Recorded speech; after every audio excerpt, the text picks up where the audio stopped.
Good morning, students. I'm your English teacher from Vidya International School. Students, how are you all? Hope you all are fine and staying home. So, before starting the video, let me clear you one thing that I had explained a half part of this chapter in my previous video. You can go and check in my previous video what is the half story of this chapter. Now, we will continue our left story.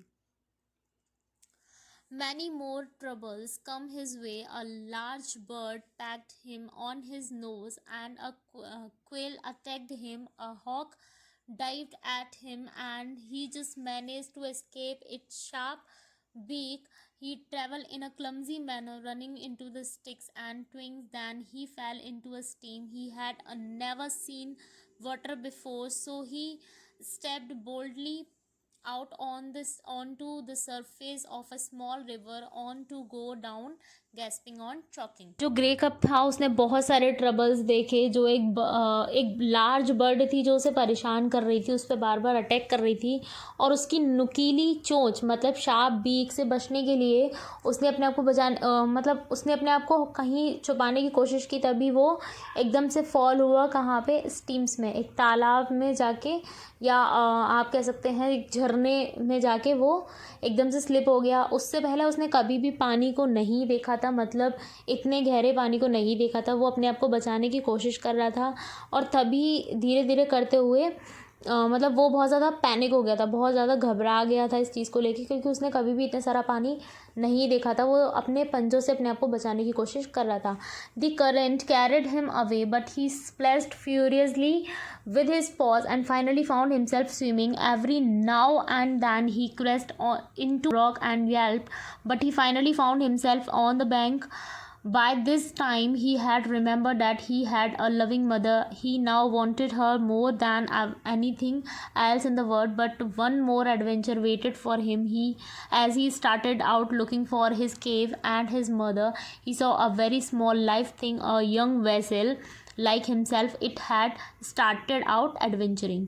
वो बहुत time तक अपने पंजों से अपने आप को बचाने की कोशिश करता रहा। तभी बहुत टाइम के बाद उसने अपने आप को पाया कि वो अब स्विमिंग कर पा रहा है, वो अब स्विम कर पा रहा है। ऐसा करते करते वो बहुत टाइम के बाद बैंक ऑफ रिवर, मतलब कि रिवर के किनारे पे आ गया। और जब उसके साथ ऐसा हुआ तो उसे अपनी माँ और अपनी केव याद आने लगी। जब वो रिवर के किनारे आ गया था, उसके बाद फिर वो अपनी माँ और अपनी केव को याद करने लगा। लेकिन ऐसा करते टाइम उसके लिए एक और एडवेंचर उसका वेट कर रहा था। उसे कौन दिखा वहाँ पे? जब वो अपने घर जाने की कोशिश कर रहा था, अपनी केव को ढूंढने की कोशिश कर रहा था, तभी उसे एक उसके जैसा ही छोटा सा वेसल मीन होता है नेवला, ठीक है, नेवला उसे दिखा, बिल्कुल उसके जैसा। ही turn the small vessel over his पॉ। At that movement, a flash of yellow appeared before him. He felt a sharp blow on his neck, and the teeth of the mother vessel ripped into his flesh. वो उस vessel को देख के अपने पंजों से उस वेसल को छेड़ने लगा, उसको मतलब देखने की कोशिश कर रहा था। तभी एक येलो लाइट उसके फेस पे पड़ी, और वो किसकी थी? मदर वेसल की, ठीक है, मदर वेसल की थी। He yelped and scrambled back. The vessel picked up her young one and disappeared into the bushes, hiding him away carefully. She returned. Mother vessel थी, उसने जल्दी से अपने बेटे को, या मतलब जो यंग वेसल था, उसको उठाया और उसको बशेस के बीच में, झाड़ियों के बीच में छिपा दिया, और वो फिर उससे रिवेंज लेने के लिए वापस आई। Because she think that the grey cow want to kill her son or a daughter. Okay, the cub did not know that the vessel, tough so small, was the most ferocious and vindictive of all the killers in the wild. He saw her land body and her head erect and snake like. सबको नहीं पता था कि जो whistle होता है वो actual में बहुत ज़्यादा डेंजरस होता है।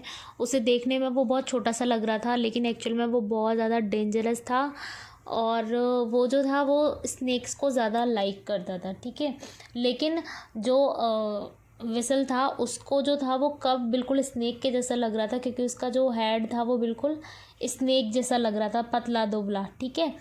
She leap and buries her teeth in his throat.